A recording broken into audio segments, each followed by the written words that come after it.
Buenas tardes de nuevo. Ya me he presentado antes, soy el doctor Martínez Cara y conectamos de nuevo con el Hospital Virtual de Valdecilla, con el doctor Álvaro Terán y la doctora María Morís. ¿Qué tal, compañeros? ¿Qué tal? Buenas tardes. Hola. Nos vais a hablar de coendoscopia terapéutica avanzada, ¿no? Correcto. ¿Con qué nos vais a sorprender? Bueno, nos vamos a sorprender también nosotros porque en un principio vamos a intentar hacer un drenaje de una colección y lo siguiente que vamos a usar es algo que no tenemos experiencia y lo vamos a demostrar aquí en el virtual, que es la aguja radiofrecuencia. Y la idea es presentar un poco el modelo. Vamos a intentar hacer radiofrecuencia en el hígado, que suponemos que se verá mejor, y en el páncreas. Y después pues intentaremos hacer una enteroanastomosis, a ver qué tal con el cerdo, que como sabéis la anatomía es un poco distinta, y a ver qué tal vamos saliendo del apuro. Perfecto. Vale, pues entonces estábamos pensando en un principio, estuvimos dilucidando a ver qué podíamos drenar que quedase bonito dentro del cerdo y se nos ha ocurrido como colección intentar buscarle la vejiga, ¿vale? Entonces vais a ver un poco que aquí esto es, tenemos un escenario un poco atípico porque al entrar por el recto en el cerdo apenas tenemos unos 20 centímetros, 15 centímetros de endoscopio, con lo cual hemos necesitado poner una mesa auxiliar para intentar manejarnos mejor, ¿vale? Entonces, si pasamos a la imagen de eco, estoy ahora mismo en la ampolla rectal, estuvimos antes echando un vistazo a ver si encontrábamos la vejiga, que voy a escanear un poco y como veis se ve pues como sería un pseudoquiste, ¿no? Una lesión muy anecoica, de paredes bien definidas, sin ninguna imagen dentro, y entonces sería el equivalente a lo que veríamos en un pseudoquiste puro, sin aparente pues necrosis ni debris en su interior. Y lo que vamos a intentar, ya que aquí es un poco más engorroso utilizar el rayo, pues hemos pensado en hacer una axios con la técnica freehands e intentar ponerla de entrada. No sé si nos dará un poco de problema el tema que tenemos que atravesar la pared del recto y la pared de la vesícula, dos musculares, pero un poco es lo que vamos a probar. Vamos a simular que esto es un pseudoquiste y lo primero cuando veríamos un pseudoquiste se puede plantear el debate que todos siempre tenemos de qué vamos a usar, si una prótesis metálica o utilizamos las plásticas, las PIRTAIL, con la dilatación, con el cistotomo. Nosotros, particularmente, si esto lo viéramos en un caso clínico, sí que tiraríamos más por las prótesis plásticas, ¿vale? Porque, bueno, más que nada por el coste, generalmente. Yo lo considero un poco más difícil porque es más fácil perderte en alguno de los pasos y de los múltiples intercambios, mientras que si utilizas una prótesis de aposición luminal, en este caso vamos a utilizar la Axios, es un único paso, ¿no? Entonces, lo siguiente que miraríamos serían los diámetros. Perdóname porque aquí necesito que alguien me sujete un poco el endoscopio por lo que comentábamos de tenemos muy poco metido dentro. Y los diámetros aquí es obvio que es gigante, o sea que no va a haber problema, pero vamos a hacerlo como si fuese real. Son unos 7 centímetros de pseudoquiste, con lo cual eso no nos daría problema. Siempre, obviamente, antes de empezar, pues utilizamos el Doppler, asegurarnos que en la pared no haya ningún problema. Sabéis, bueno, que nos va a salir por el lado derecho, al menos si utilizamos el eco de Pentax, la aguja nos saldrá por ahí y luego vendría lo de siempre, ¿no? Lo único que quizá nos puede condicionar más a utilizar una prótesis a posición luminal versus las prótesis plásticas es la distancia entre nuestro transductor y la colección. Se suele decir que si es más de 1 centímetro, quizá tenemos problemas si utilizamos las prótesis plásticas porque haya fugas en el trayecto. ¿Vale? En este caso está totalmente pegado a nuestra pared, ¿no? Sería esta distancia, diríamos, entre donde sale la aguja y donde empezaría la colección, lo que tendríamos que medir, que en este caso es obvio que no hay mucha distancia, ¿vale? Hemos pensado en utilizar una Axios de 15 milímetros de diámetro, se puede utilizar las de 15, las de 20, no queda claro que haya diferencias, si parece que no hay mayor riesgo si utilizar la de 20, en teoría necesitas un poquito más de espacio para liberarla. Y lo que vamos a hacer es precargarla con una guía larga, ¿vale? Entonces, si me dais por fin la prótesis mientras. María, Sí. para que quede claro, en un paciente, en un ser humano, con una colección de estas características, un pseudoquiste totalmente puro, sin material en su interior, ni nada sólido, ni detritus, ni necrosis, ¿con qué tipo de prótesis drenas esa colección? En mi práctica diaria lo haría con 2 prótesis plásticas tipo doble PIRTAIL, ¿vale? Perfecto. Lo haría con esto. Por tema de coste, repito que al menos las veces... ¿Solo de coste? ¿Solo de coste? Para mí sí, para mí me resulta más sencillo, a ver si ahora me va a salir mal, pero a mí me resulta más sencillo poner las prótesis de aposición luminal. Más que nada porque, claro, como sabéis, ¿no? Tendríamos que primero meter la aguja, pasar la guía, hacer un intercambio. Listotomo, hacer un intercambio. Balón, hacer un intercambio y después ya las prótesis.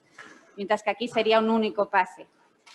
Hay un tema quizá de seguridad, o no de seguridad tanto, sino de comodidad. Está en discusión, ¿no? Hay case reports del problema que pueden dar las prótesis Axios en cuanto al sangrado una vez se colapsa la cavidad, pudiendo dañar la pared contralateral que a veces tiene estructuras vasculares como vena, arteria esplénica, en el contexto, no en este caso evidentemente, sino en el contexto clínico real de los pseudoquistes de las colecciones del páncreas. Eso yo creo que lo importante no es tanto la prótesis en sí, sino el hecho de tener que retirarla rápido cuando sepamos que se ha resuelto esa cavidad. Claro, en un pseudoquiste con un diámetro de una prótesis Axios va a ser pues inmediato, ¿no? En unas horas o en poco tiempo hay que estar al tanto para poder hacerlo. Mientras que en una colección necrótica van a ser todavía unas semanas. Claro, si el pseudoquiste no tiene comunicación con el Wirsung y lo vacías en un día, pues a lo mejor al poco tienes que quitarla para no incurrir en ese riesgo de sangrado. Pero fundamentalmente yo creo que es el coste. Y la pregunta a nivel científico no está resuelta. No, exacto. Es que era lo que iba a comentar. Realmente no está comprobado que una prótesis metálica vaya a provocar mayor número de complicaciones. Realmente es verdad que siempre es el miedo que te da, sobre todo cuando te pones a hacer necrosectomías y empiezas a ver que sí que hay vasos por las paredes, pero no está demostrado como tal. O sea, sería lo siguiente también, si debes dejar una prótesis plástica por el medio o no, para prevenir esto. Realmente es que hay poco que sea tajante en este tema, ¿no? No existe suficiente evidencia todavía para decantarte por una cosa o por la otra, creo. Vale, entonces hemos enganchado ya el mando del Axios. Esto ya supongo que estaréis todos familiarizados con ellos, la gracia. No sé si esto se podrá enfocar. El mango, no sé si podéis verlo, pero bueno. Entonces, esto es muy sencillo, es lo bueno que tiene estos números que ponen de utilizar. Realmente es solo seguir la secuencia. Tendríamos primero siempre está candado, abriríamos el candado y el 1 sería solo empujar el mango, que es como una aguja normal de punción.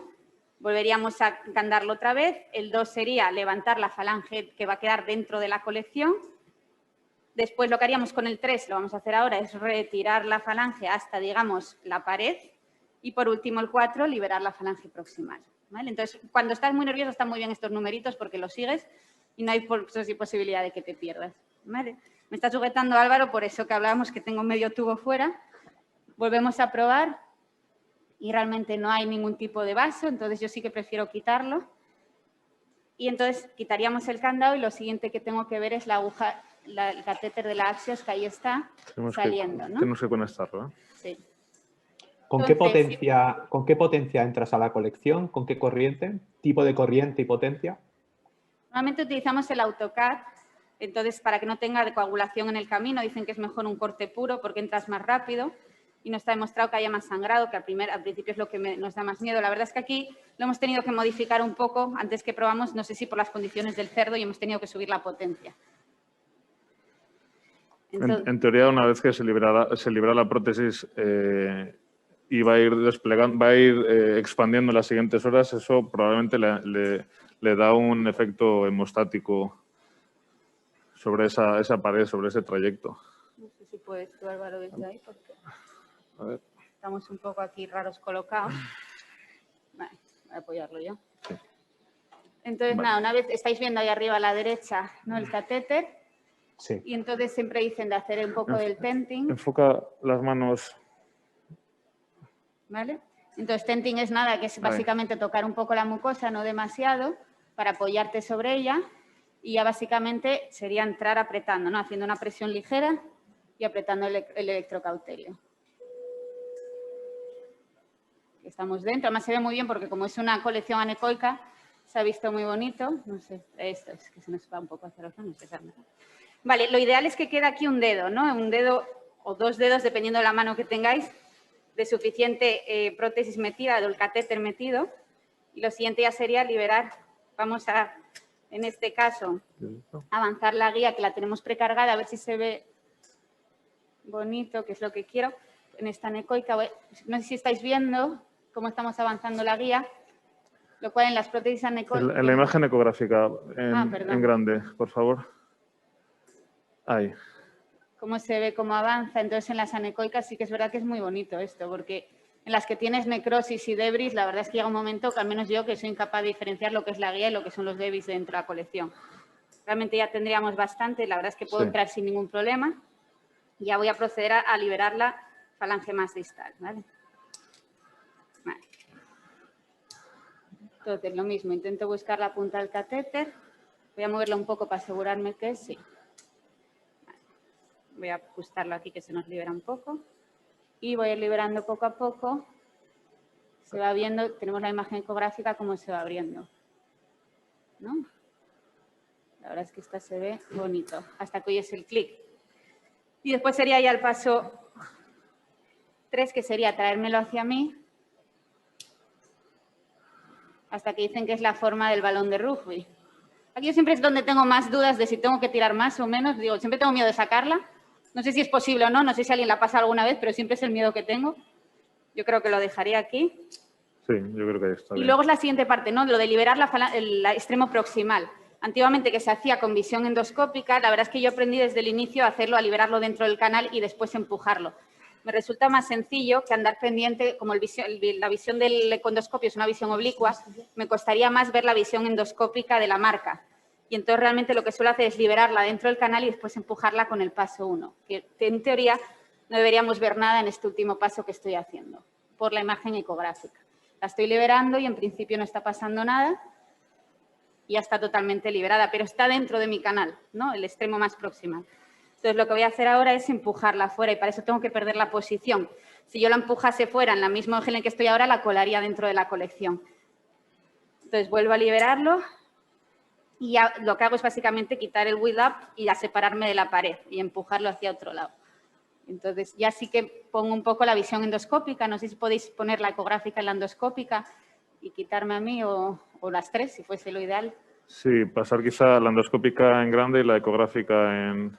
o al revés. Así, Bueno, ¿así puede ser? voy a poner un poco de aire y voy a empezar a empujar. Sí. ¿Sí? Vale, voy a empezar a empujar. Ahí vemos un poco de prótesis. La endoscópica en grande, por favor. Endoscópica en grande.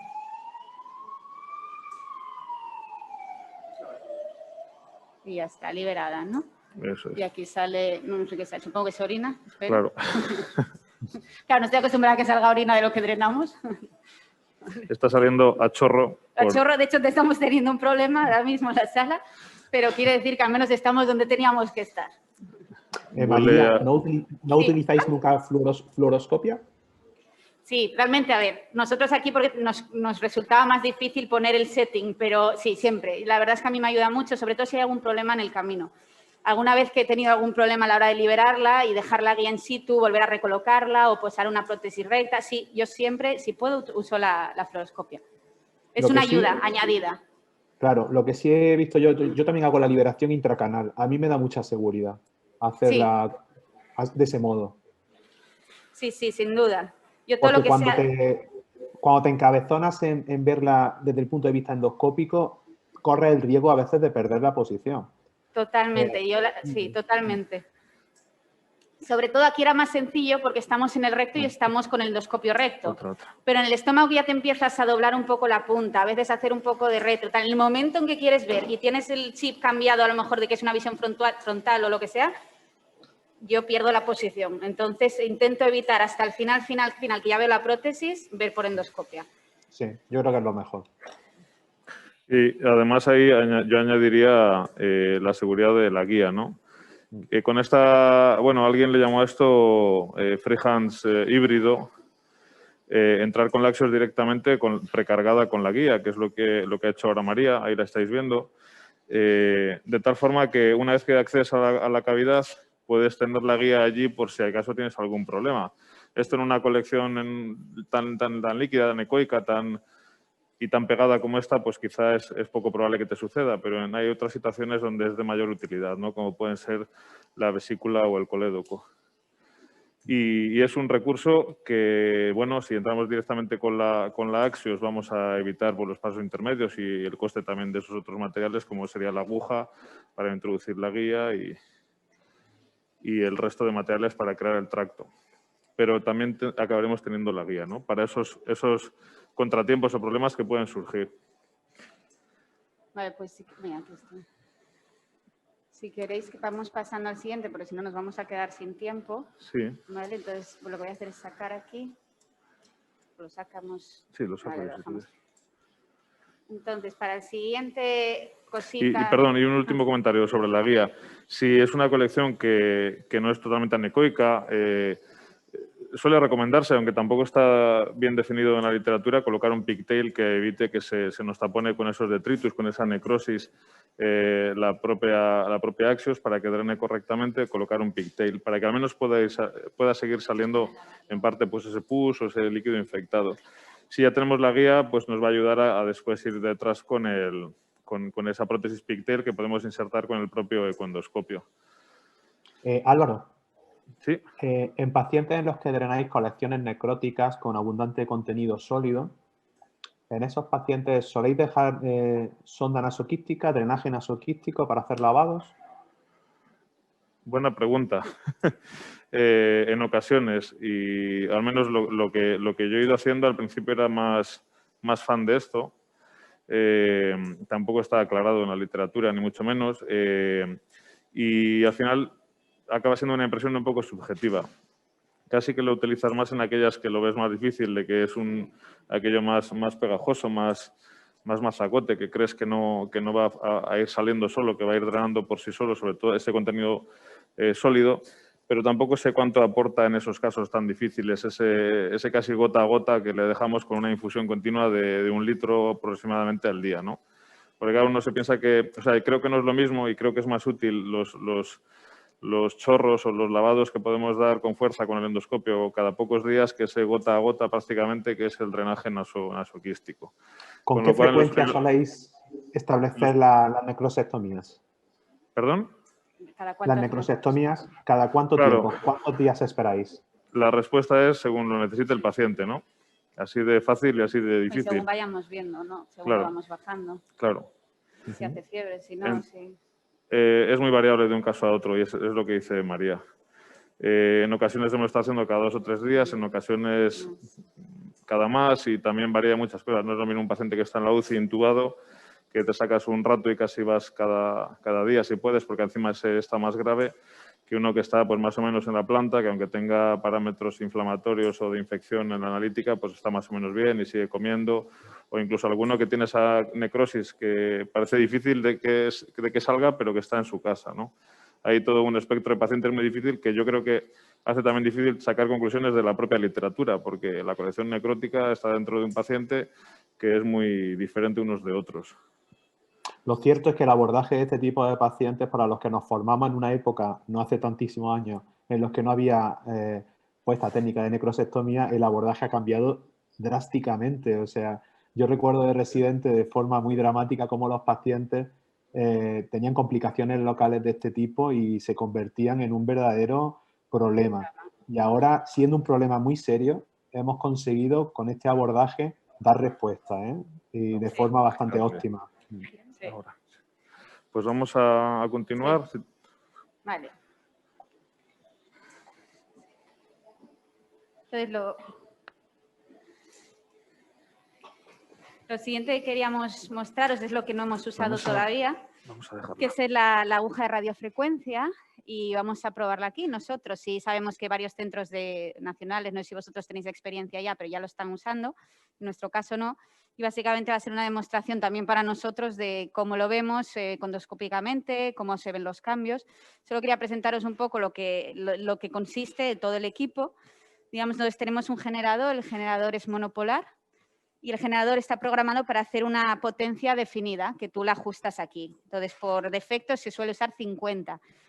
Me estaban comentando que cuando son lesiones pequeñas, a veces lo bajan a 30. ¿Vale? Pero por defecto serían estos pulsos de 50. Los pulsos son de 10 segundos. Y entonces lo que hacemos es, por un lado, la radiofrecuencia va por aquí y la aguja, esta lo que tiene es la aguja de EUSRA, que es como una aguja, como podéis ver, totalmente de punción normal y corriente, porque ya sabéis que antes había otra que era una mini sonda que se metía a través de una aguja de 19. Esta no está entero, tenemos la aguja que sería como una aguja de punción normal, que hay varios calibres, hay de 19, 18, hay de 22, en este caso nos han dejado una 19. Y esta lo que tienes en la punta, el catéter, el electrodo de la radiofrecuencia, que es de 1 centímetro de longitud, ¿vale? ¿Cuál es el problema, al menos de lo que había en la literatura de radiofrecuencia? Que aumenta mucho el calor, aumenta mucho la temperatura y corres el riesgo de quemar, ¿no? La zona periférica a la que tú quieres. Entonces, lo que tiene añadido es un circuito cerrado de suero fisiológico que va recorriendo constantemente la aguja, y lo que se utiliza es suero fisiológico refrigerado, ¿no? Suero fisiológico frío, que se engancha a la aguja y lo que estás constantemente circulando dentro de la aguja para bajar la temperatura de la punta del catéter. La idea, lógicamente, es que no sobrepase nunca los 100 grados, es decir, el punto de ebullición, ¿no? Por ejemplo, una de las aplicaciones que tiene la radiofrecuencia, o al menos que queremos los que nos dedicamos bastante a las lesiones quísticas de páncreas, es conseguir una ablación adecuada del interior de estas agujas. Claro, una lesión quística es una lesión cerrada, líquida. Como subas a 100 grados y hagas ebullición ahí, lo último que quieres es que te explote la lesión. Entonces, la idea de esto está programado de forma que no sube nunca de 70 a 80 grados. ¿Vale? Entonces, vamos a probar a ver qué tal se ve. La sorpresa va a ser la misma. No sé si la habéis utilizado y si no va a ser la misma que vamos a tener nosotros a ver qué tal lo vemos. ¿Vale? Entonces, vamos a pasar a la zona de allá. Sí, lo que hay que empujar es la mesa, traerla así. Pues. Aquí va, esto nos lo dará él, que lo va a abrir. Sí. Bueno, entonces habíamos pensado de buscar a ver si encontramos el hígado, alguna zona que se vea así sencilla. No sé dónde estoy ahora, en el estómago, ¿no?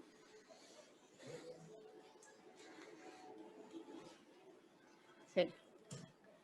Vamos a ver. Aquí tenemos algo. Básicamente es buscar una diana que sea más o menos homogénea para ver qué tal se ve. Realmente algo de parénquima hepático. No sé si esta zona estaría bien. ¿No? Sí. Vamos a buscar. Vale, entonces lo que van a hacer es pasarme... ¿La aguja está aquí? Ah, perdón. Es que por lo visto hay que manejarla. Lo único que nos han advertido es que hay que manejarla con cuidado para que el sistema de refrigeración no se fracture o no se lamine.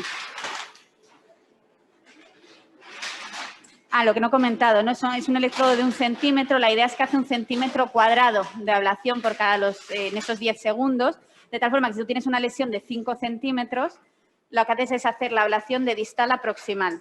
Y la idea es ir moviendo, en teoría, 1 centímetro proximalmente cada vez que haces la ablación. Luego también me comentaban que esto se guía mucho por la imagen, porque en teoría se va a volver hiperecoico lo que vamos a ir haciendo ablación. Entonces, bueno, a mí lo único que me daba un poco de reparo es que parece que es algo muy todavía de experiencia que necesitas crear para poder hacer una ablación completa. Vale, entonces me van a pasar ahora la aguja. No sé si vosotros tenéis experiencia. ¿Habéis hecho algo de radiofrecuencia? No. Claro, los casos tienen que ser muy seleccionados. Lógicamente es una técnica que está en desarrollo. Necesitas pacientes que no sean quirúrgicos, ¿no? Hay experiencia con adenocarcinomas pancreáticos, neuroendocrinos y las lesiones quísticas que no sean quirúrgicas. Yo entiendo que sean aquellas que desarrollen nódulos, algún criterio de preocupación. Yo creo que a nivel nacional es en Río Ortega, en Valladolid, ¿no? Carlos de la Serna es de las personas o la persona que más experiencia tiene. Vale. Pues nada, en principio yo lo estoy pasando. ¿Qué tipo de lesiones serían las ideales? ¿Qué indicación? ¿Para qué tipo de lesiones? ¿Tamaño? ¿Histología? Sí, yo creo, hasta donde yo he podido leer, son lesiones, sobre todo sólidas, hay menos experiencia con las quísticas. ¿Tenemos que quitar el tapón para esto? ¿Hay que quitar el tapón de goma? Sí, para que encaje con la conexión luego. Vale, como veis, es la primera vez que lo hacemos, pues hay que quitar el tapón de goma como en la Axios o como en las cosas de terapéutica. Vale. Eso, en lesiones sólidas, en lesiones quísticas mucinosas. Y sí que he visto algo en las ablaciones de las adenopatías del tronco celíaco en el cáncer de páncreas. Había un estudio en el cual comparaban el alcohol con la bupivacaína versus esta radiofrecuencia y no había diferencias entre ambas ni en los efectos adversos. Tienes eso. Me he metido, me ha parecido que tienes mucha aguja. Sí, la cuestión es cómo quitarlo.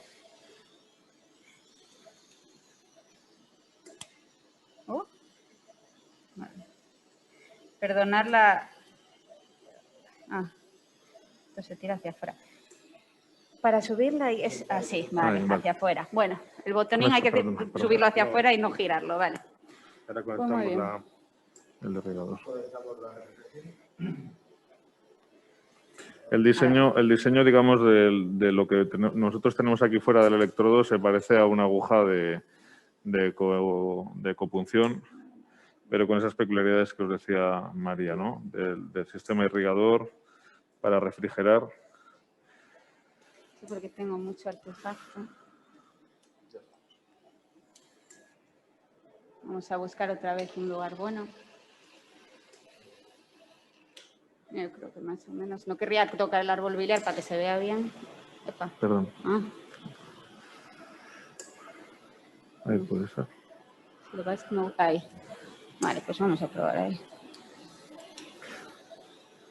Te sujeto endoscopio, me dices, ¿eh? Yo creo que si me lo sujetas para que no gire. Tiene un poco de artritis este cerdo. Sí. A ver, déjame ver un minutín. Vale, seguro es lo mismo. Vamos a probar. Es que me gustaría evitar la zona del hilio. Ahí, mejor. Vale. Entonces, tenemos la aguja. En teoría tiene dos marcas. En teoría tiene dos marcas el electrodo, la punta activa, que ahora mismo yo no soy capaz de diferenciar. Aumentamos un poco de tamaño. Vamos a subir un poquito. Eso. Voy a quitar el Doppler, que no hace nada aquí ahora. Bueno, en teoría hay 1 centímetro aquí que tiene dos marcas que se tienen que ver por ecografía. Y entonces los pulsos nos comentaban que normalmente puedes hacerlo en pedal, pero que hasta ahora lo está haciendo el propio representante de la compañía. Y así es como lo están haciendo en Valladolid, que es donde tienen más experiencia. Así que nosotros seguimos a los que más experiencia tienen. Así que vamos a probar a hacer un primer toque.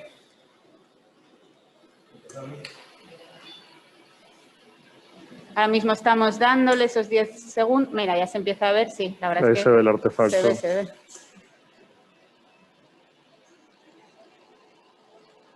Sí que se ve, la verdad, al menos en el parénquima hepático. Sí. Y de hecho tiembla mucho la aguja, que yo creo que es el circuito este del agua. De la refrigeración, sí. Exactamente. Y en teoría, a ver, gira un pelín hacia aquí. No te creas tú, vale. Disculpad, ¿los tiempos de radiofrecuencia están preestablecidos ya en los settings del generador? ¿Qué, perdón? ¿Qué modelo? Los settings y el tiempo. El tiempo. Tú lo colocas, sí. Lo haces en la rosca, los vatios lo colocas en la rosca y el tiempo, no sé si está predefinido o lo cuentas. Yo entiendo. Claro, es que si tú tienes el pedal no creo que te pongas a contar los 10 segundos a mano o de cabeza. Entonces sí que los vatios los colocas antes de empezar y el tiempo, por lo visto, pueden ser las dos cosas. No sé si le damos otra estocada. Sí, a ver. yo creo que sí. Vamos a probar otra, por favor.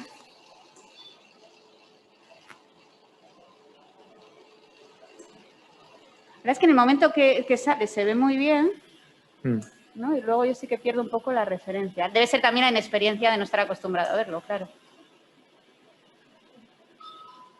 Ese timbre es que acaba. Ah, vale. Sí, pero parece que con el paso de los segundos vuelve, ¿no? vuelve la nitidez a la imagen. Sí, sí. Sí, tenemos que tener en cuenta, además de nuestra inexperiencia, es que estamos haciendo en hígado que no estamos, al menos yo no estoy nada seguro de cómo debería verse. Claro. Sí que parece que en el momento que está haciendo se ve muy perecoico y luego se difumina un poquito más, que obviamente esto no deben ser los mismos settings, un parénquima hepático que el pancreático, lógicamente, por ejemplo, ¿no? No sé si merece la pena buscar el páncreas. Ahí se ve, bueno, se intuye más porque queremos verlo. Aquí, ¿no? Sí, esa bolita, a ver si, espera, ahí, si podemos verla. Ahí se intuye un poco. Esta, ¿no? Quizá esta bolita de aquí. Quiero verlo, no sé si vosotros lo veis también, esto de aquí, ¿no? Sí. Bueno, pues sí, 1 centímetro, ¿eh? Se supone que es lo que hace la radiofrecuencia. Bueno, repetimos, en teoría esto es parénquima hepático, habría que ajustarlo todo para... La verdad es que, desde luego, sencillo es, porque es hacer una punción con una aguja normal y corriente, y es verdad que yo tenía un poco de Decía yo si 19 no iba a entrar bien, pero la verdad es que al menos aquí ha entrado muy suave, los 19 Gs. ¿Vale? En teoría, esto es una técnica que está al alcance de cualquier persona Sí. que haga econdoscopia y haga punción, lo cual es prácticamente lo mismo, ¿no? Hacer econdoscopia, hacer punción de las masas del páncreas o de lo que nos A mí me solicitan. parece interesante, sí. No sé Sí, los resultados a largo plazo. técnicamente parece sencillo, ¿no? Técnicamente Sí. no parece complejo y Sí, habrá que ver realmente la utilidad de la técnica para el manejo de ese tipo de lesiones sólidas. en pacientes no candidatos quirúrgicos, sí. Exactamente. ¿No? Sí, aparte yo creo que aquí sí que podrías contar un poco dónde termina la zona hiperecoica, porque claro, la idea es hacer diferentes pulsos en toda la lesión, entonces lo que a mí me preocupa un poco más, pero yo creo que sí que se puede más o menos ver, ¿no? Vale, pues si queréis pasamos... ¿Buscamos el páncreas o...? Son 30 minutos. Bueno. Estamos viendo si hacer otra ablación o yo creo que ya pasar directamente a lo siguiente. Yo pasaría a lo siguiente, sí. Bueno. No, que es más... Vale, pues entonces cambiamos. Vale. Bueno, y lo último que queríamos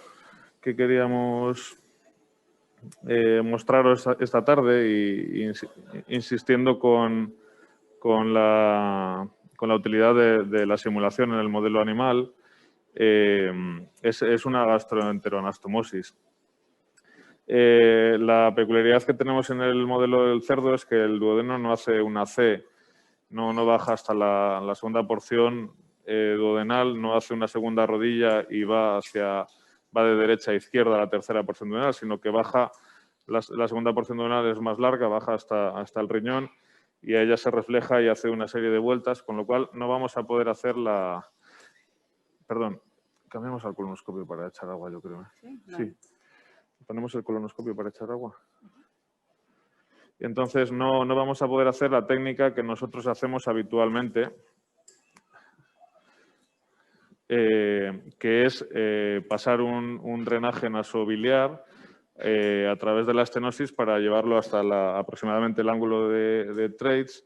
Y ahí, una vez que entramos con el econdoscopio en paralelo, desde el estómago localizamos ese ángulo de Treitz con el catéter en su interior y una vez que lo hemos localizado es cuando empezamos a infundir agua para hinchar ese inicio, ese ángulo de Treitz o el inicio del yeyuno hasta localizar un asa que se ha hinchado, que es una buena diana, y hacer la técnica que hace unos minutos ha demostrado María, digamos, es convertir ese intestino delgado en un pseudoquiste, ¿no? En una bola de líquido que tenemos muy cerca del estómago, aunque con la diferencia de que es una asa móvil que tiene que es móvil y que se nos puede separar. No sé si le hemos puesto buscapina al cerdo. Perdonad un segundo. Ha pasado algo, ¿no? También en adultos, bueno, en adultos no, en pacientes humanos, y es que si no ponemos la buscapina y empezamos a instilar agua, alguna vez nos ha pasado obviamente con el perisaltismo se nos va y vamos perdiendo la imagen que nosotros queríamos, el asa que queríamos. Y bueno, entonces para salvar esta diferencia, lo que hacemos nosotros en nuestro día a día, que es utilizar el drenaje nasobiliar, pues vamos a hacer, digamos, una técnica que está descrita, una de las iniciales y que es la más útil aquí en este modelo de experimentación, que vamos a entrar hasta el duodeno, hasta el bulbo, segunda porción, y hincharlo, llenar con un montón de agua. Esto, evidentemente, en el paciente real es más difícil porque, entre otras cosas, tenemos una estenosis, que es la principal indicación a día de hoy de estas técnicas de gastroyeyunostomía o de gastroenteroanastomosis. Otras indicaciones pueden ser, bueno, la obstrucción fundamentalmente es tumoral, lo que está publicado, aunque se han ido comunicando también obstrucciones benignas que se han tratado de esta manera. Hasta que se resuelve esa situación, ¿no? Por ejemplo, situaciones de obstrucción del duodeno en situaciones de pancreatitis aguda, por ejemplo. Y la tercera o la siguiente opción que sí que está publicada, estudiada, son los procedimientos en los que hacemos esa gastroenteroanastomosis para poder hacer una CPR en un paciente con anatomía alterada, ¿no? Que se ha recogido en la literatura con el acrónimo de EDGE. Y una cosa que está todavía quizá en el aire es hacer estas anastomosis con intención de hacer una mala absorción, hacer un bypass, en el contexto de la endoscopia pues, metabólica o bariátrica. Aunque eso está un poco verde. La indicación principal suele ser la obstrucción tumoral del tracto de salida gastroduodenal. ¿Qué técnicas, además de esta que hacemos nosotros, puede haber? Pues podemos tener insertar a través de la estenosis un endoscopio ultrafino, dependerá esto lógicamente del calibre de esa estenosis que tengamos, y un dispositivo muy interesante como puede ser el que describió Itoy, que es una sonda que lleva 2 balones, uno en el extremo y otro creo que son 5 centímetros más atrás, 2 balones que se hinchan hasta ocluir la luz duodenal en ese ángulo de Treitz, fáciles de localizar con la imagen de Scopia, de la que vamos a prescindir también hoy y que siempre utilizamos en el paciente, y que una vez hinchados permiten llenar a más presión y que no se mueva y que no se nos aleje ese segmento de intestino corto entre ambos balones. Una diana pues muy fácil de localizar después.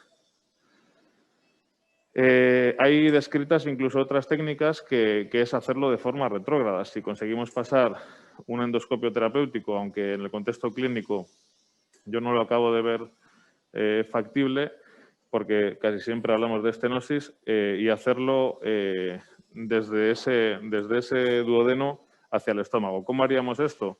Pues localizando el asa inicialmente con un ecoendoscopio, pincharla con la aguja de 19 Gs, pasar una guía a ese asa y luego recogerla con un endoscopio para sacarla por la boca y hacer una técnica de rendezvous. A mí esto está descrito, pero me parece bastante más complejo.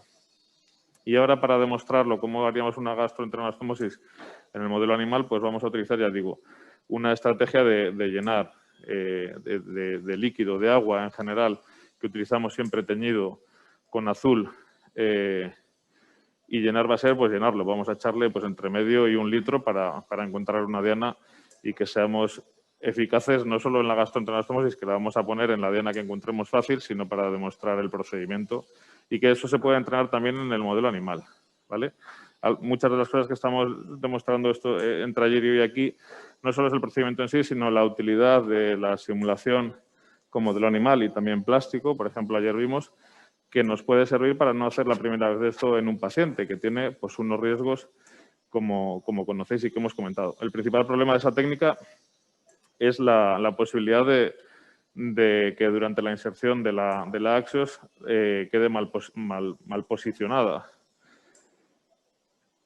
O bien fuera del estómago, el extremo que debería estar dentro del estómago, o bien fuera del intestino, el extremo que debería quedar allí. En general, en la literatura se recoge que la mayor parte de esas situaciones han podido resolverse durante el propio acto, pero en algunas ocasiones son situaciones bastante catastróficas, porque además en ese contexto del paciente tumoral, paciente con una neo inoperable, pues las posibilidades de que haya una cirugía después para resolver ese problema son más difíciles de negociar o de poder ofrecérselo. Entonces creo que es una técnica muy útil.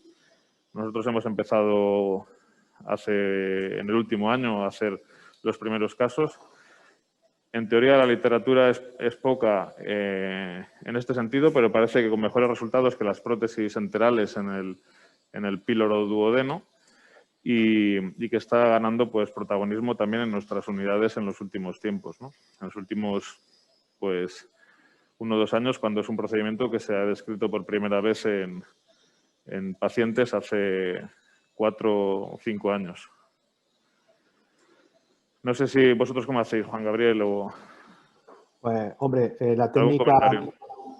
técnica de la sonda que tú comentabas para el llenado del segmento afecto, y el punto crítico que yo creo más importante en la técnica es conseguir llenar de suficiente agua el segmento intestino que se va a funcionar, puesto que si tú consigues un llenado adecuado de la zona, no es más complejo que pinchar un pseudoquiste. Claro. El tema es conseguir realmente un buen flujo de agua y de llenado en ese segmento para conseguir que toquen las paredes y que el procedimiento se desarrolle sin complicaciones.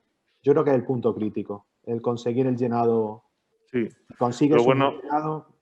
lo bueno de estar con el catéter o con una sonda o con, bueno, hay gente que utiliza un balón de Fogarty, por ejemplo, biliar, que además inflado ahí en ese punto es más fácil que el propio catéter de reconocerlo con la imagen ecográfica. Y estar con una bomba de infusión continua, pues es que puedes estar infundiendo agua y si se te deshincha, porque por el peristaltismo o por la gravedad se te va un poco, pues puedes volver a hincharlo para seguir trabajando hasta que consigas una diana adecuada, que además te permita que la pared del intestino esté tensa y entres más fácil atravesando esa pared, ¿no? Bueno, María ha hecho el trabajo sucio, que ha sido llenar de agua el intestino del cerdo, y vamos a ver si encontramos esa diana que estamos comentando. Claro, en el paciente, cuando se habla o se piensa en esta estrategia, en la endoscopia pues, metabólica,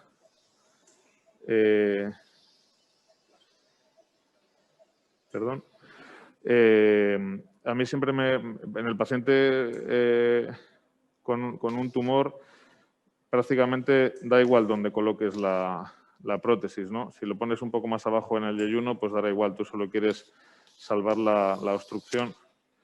Cuando se plantea en otros contextos, sí que debe de ser, entiendo, algo más importante saber dónde la estás colocando. Ahí quizá, además del azul de metileno o el índigo carmín en ese líquido, puede tener interés echar algo de contraste en el líquido para saber mejor dónde estamos pinchando, o dónde estamos accediendo. Bueno, ahí empezaba a ver algunas asas. ¿Tenemos la imagen de eco, por favor? Sí.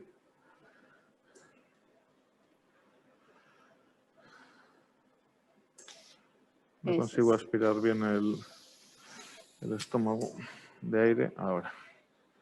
Álvaro, en este año de experiencia que tenéis, ¿cuáles son los principales problemas que os habéis encontrado?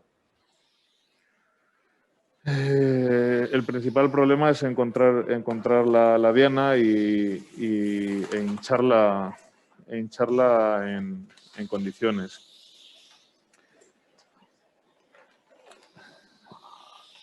¿Y como complicaciones?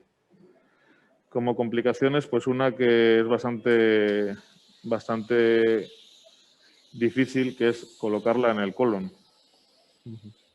Bastante difícil significa que, bueno, se puede resolver endoscópicamente, pero en esa situación, que además fue la primera, pues el paciente fue a una cirugía en los siguientes días.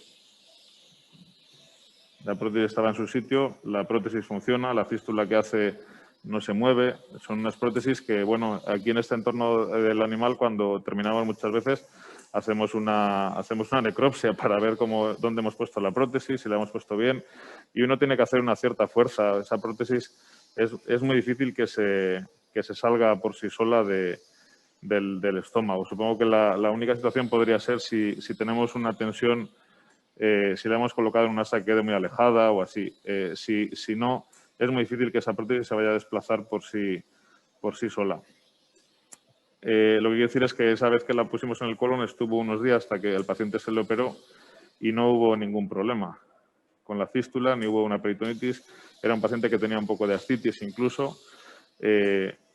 La fístula que se crea, la fístula, sí, esa gastroenteroanastomosis es una buena gastroenteroanastomosis, ¿no? Cuando se lo decimos a los cirujanos nos miran incrédulos que esto se pueda hacer, porque, claro, ellos hacen unas anastomosis mucho más complejas.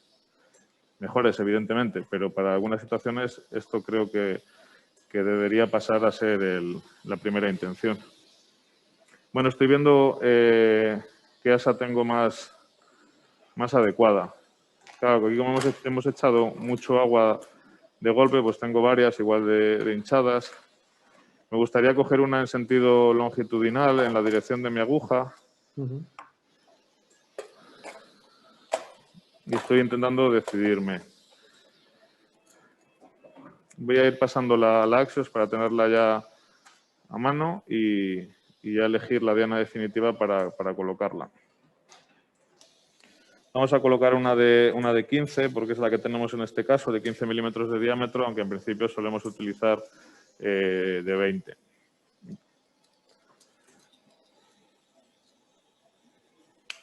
Hasta lo tienes. Muchas veces la laxitud de la pared del intestino dificulta el poder pasar adecuadamente Acceso. la aguja. Y eso, Sí, eso crea mucha incertidumbre. Sí. Antes preguntabas por los problemas. Uno de ellos es que uno puede hacer tienda de campaña en esa pared del intestino porque es más laxa, como dices, y creer que has entrado y no lo hayas hecho, y entonces la liberes en el peritoneo. Ese es un problema que hay que ser consciente de que te puede suceder para intentar que no sea así. No sé si ir a por esta. Aunque tengo ahí una curva. Aquí quizá. Tengo ahí un tramo un poco más longitudinal, no tan axial del asa. Es lo que estoy intentando buscar y, bueno, creo que me voy a conformar con esto de momento. Comprobamos con el Doppler.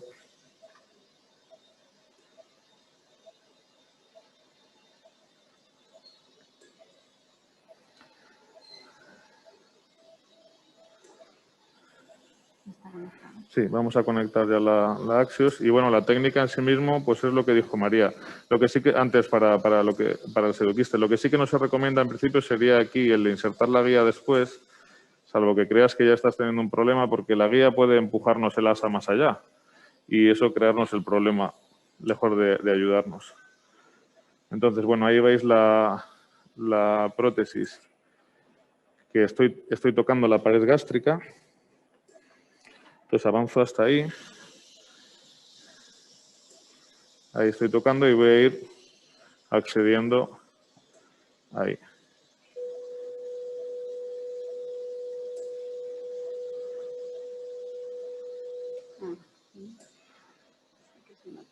Ahí estás. Sí, ¿no? Se notó el salto. Bueno. No.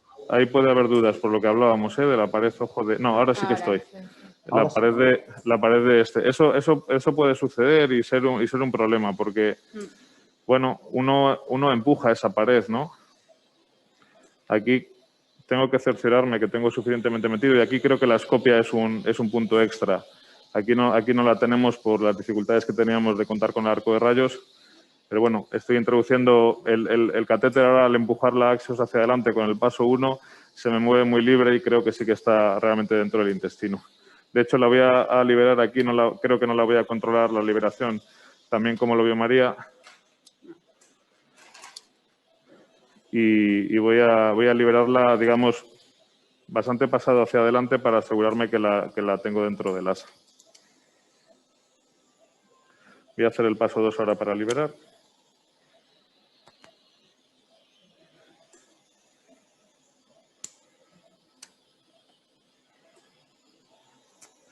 No, se me está moviendo el 1 sin controlarlo yo.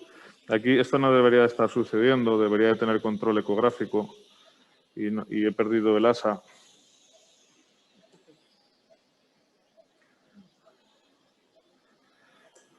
Y ahora no lo vemos. Quiero decir, ahora estoy en un punto en el que creo que estoy, con el rayo estaría más cómodo y con mejor imagen ecográfica, pues más todavía. No sé si estoy fuera, de hecho.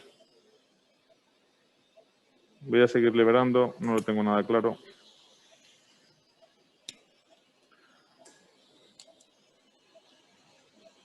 Ahí estás, ¿no? Parece. No estoy seguro de estar dentro del asa intestinal, porque he perdido la imagen. Creo que estoy fuera, de hecho.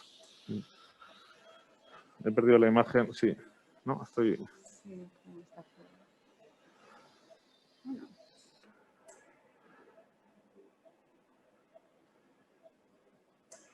Esa era mi asa, que era muy bonita al principio.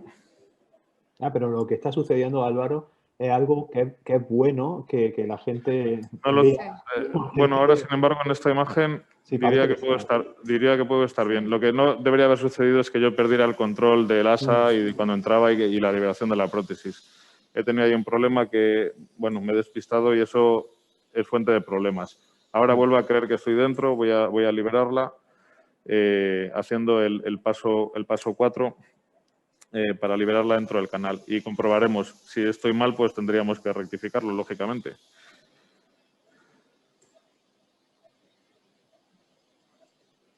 Eso es lo que puede pasar, eso es lo que tenemos que ser conscientes de que nos puede pasar y saberlo para que si nos pasa no se vaya el paciente con la prótesis de la sala de endoscopias en el peritoneo, ¿no?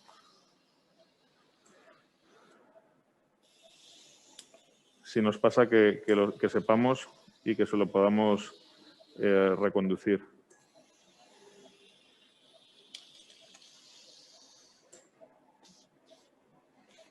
Tengo problemas de aspiración. Sacarlo, mirad. Bueno, voy a aspirar el agua del estómago y voy a intentar ver si al otro lado vemos el intestino delgado, que es lo que debería de suceder. Es cierto que con la fluoroscopia ayuda mucho a saber qué es lo que está sucediendo. Sí, y además, en este caso, lo que hacemos siempre es, bueno, pues hacer una imagen radiológica con contraste a través de la prótesis. Claro. En principio, en el paciente no lo dilatamos en el momento. Hay gente que lo dilata, nosotros no lo hacemos. Bueno, ahí en esta imagen ecográfica sí que parece que está dentro de la... Ahí parece que sí. Ahí parece que Sí, ahí parece que sí. La imagen parece que sí. sí. La intención, después de esta incertidumbre, ahora me parece que sí, era dilatarlo, aunque ya digo que no lo hacemos para mostrar el intestino al otro lado. Pero voy a intentar aspirar un poco del líquido. El sentido de echar azul en el líquido con el que rellenamos el intestino es que cuando uno libera la axos y se abre en el lado gástrico, pues es tranquilizador ver ese azul que está viniendo al estómago. Ahora aquí al estómago, antes de entrar, por el método que hemos empleado hoy, ya estaba repleto de líquido azulado y no hemos podido percibir eso que es lo habitual.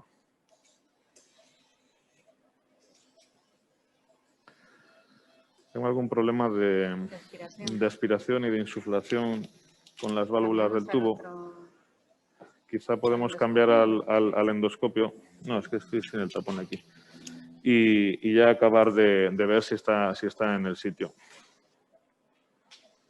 Las prótesis, una vez liberada, aunque uno la ve, claro, viene montada en el catéter, la luz que deja inicialmente pues es de unos pocos milímetros. En teoría, en 24 horas pues van a adquirir el diámetro para el que están diseñadas. Con lo cual, si era de 15 milímetros en este caso, pues ahora todavía no, en las siguientes horas, pero de hoy a mañana va a pasar a tener esos 15 milímetros. Álvaro, por aquí preguntan ¿cómo solucionarías si pierdes la copa distal en peritoneo? Si pierdes, perdón. La copa distal de la prótesis en peritoneo. Claro, la pregunta entiendo yo, como me imagino esa situación, claro, yo eso lo he hecho aquí en el modelo animal. Esto aquí es todo mucho más sencillo de hacer porque si no lo consigues resolver, pues aún así te vas tranquilo para tu casa, ya has aprendido. Cuando te sucede en la vida real es un problema. De momento, tocaré madera, no me ha sucedido, pero la clave para mí es si ya hemos tocado la pared del intestino. Sobre esa es muy difícil que podamos hacer nada. Si hemos dado un picotazo, si es solo una quemadura leve, pues no pasará nada y con recuperar la prótesis hacia el estómago y cerrar el orificio del estómago será suficiente. Cerrar un orificio en el estómago del diámetro de este catéter es muy fácil de cerrar porque será el catéter de la axios o incluso un poco más que se haya dilatado con la propia axios para recuperarla hacia el estómago, serán pues medio centímetro o una cosa así. Lo podemos cerrar con unos clips normales o si queremos quedarnos más tranquilos con un clip de tipo Vesco. Y incluso poder retomar el procedimiento y completarlo. Ahora el problema estará si hemos dado un picotazo o incluso hemos atravesado la pared del intestino. Sobre ese intestino es difícil que podamos hacer nada desde el estómago. Y esa sería una situación ya pues difícil. No sé si hay alguna posibilidad de recuperarlo. Una opción que está descrita, si nos ha sucedido eso, y tenemos a lo mejor una guía porque preveíamos que nos estaba sucediendo, y podemos pasar una guía al otro asa, está publicado resolverlo, dejarla esa axios con esa copa entre estómago e intestino y colocar otra nueva axios o incluso un stent enteral totalmente cubierto que quede asomando un lado en el estómago a través del axios y el otro lado ya en el intestino. Son situaciones y luego hay pues otras situaciones más agresivas o más heroicas y por supuesto más difíciles que son abordajes de tipo NOTES. Salir de hacer un orificio en el estómago, aprovecharlo, salir con el endoscopio, recuperar la axios e intentar insertarla en el intestino y luego volver al estómago. Si solo se me ha salido el lado del intestino y no tengo daño en el intestino o creo que no lo tengo, pues yo la retiraría, cerraría el orificio del estómago y volvería a intentar el procedimiento de cero. Bueno, estoy aquí en la prótesis. Y lo que veo... no lo sé, lo que veo. A la derecha. Sí, parece que viene bilis por ahí. Es un varón. Voy a dilatarlo y nos asomaremos ahí y ya terminaremos la demostración. Claro, cuando se llena de azul con azul de metileno, con colorante, claro, lo que tú comentas, siempre cuando viene el líquido refluye con el color, pues uno tiene la tranquilidad de que está en el asa. Sí. Esta prótesis era de 15 y tengo un balón de 12, un balón CRE de 12 a 15. De 12 a 15. Vamos a dilatarla a 15 directamente, yo creo. Ahí me hace un poco de tope. Vale, estamos ahí.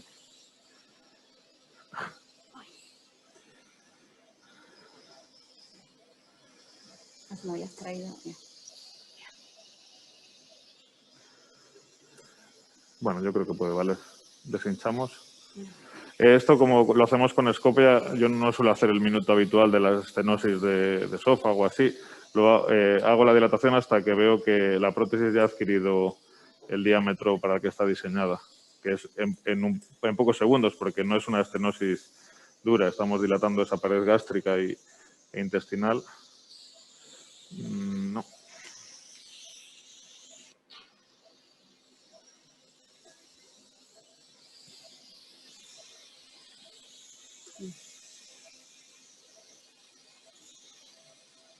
Pues tengo alguna duda de lo que veo. Sí, por si es peritoneo.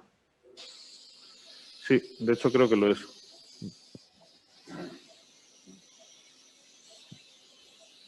Sí, sí, sí. ¿No? Sí. Sí, desde luego eso que está disuelto no es una pared y eso es grasa del peritoneo. Sí. A pesar de que viene bilis. ¿No?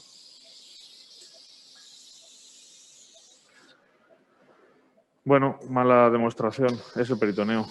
Sí, es peritoneo. Y en este caso es peor que estábamos diciendo. Creo que me ha debido de quedar como a medio camino y por eso la bilis que está viniendo para afuera. De entrada, ahora desde luego está suelta, mal posicionada.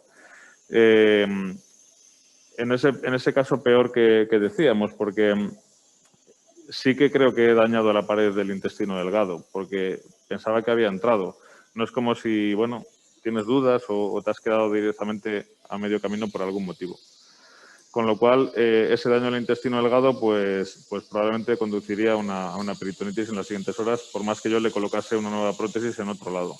Y eso es lo que tendríamos que ser conscientes de si creemos haberle quemado la pared del intestino delgado o no, para tomar la decisión a posteriori. Si tenemos dudas, pues podríamos colocarle una nueva, dejar al paciente en observación, tratarle con antibiótico, evidentemente, y ver qué pasa. O sea, resolver el lado gástrico es lo fácil. Podríamos retirar la prótesis, cerrar el orificio y dejarlo ahí. Bueno, este procedimiento no ha sido muy interesante de hacer. Espero que esto demuestre que no es tan fácil de hacer. Bueno, interesante sí, lo que nos ha salido perfecto, pero que interesante sí, porque yo creo que se pone de manifiesto todos los puntos críticos y problemas que nos podemos encontrar en la técnica. Vamos, yo creo que la clave es que hemos elegido un asa que no está hinchada constantemente como podemos hacer cuando estamos con la bomba y con un drenaje ahí.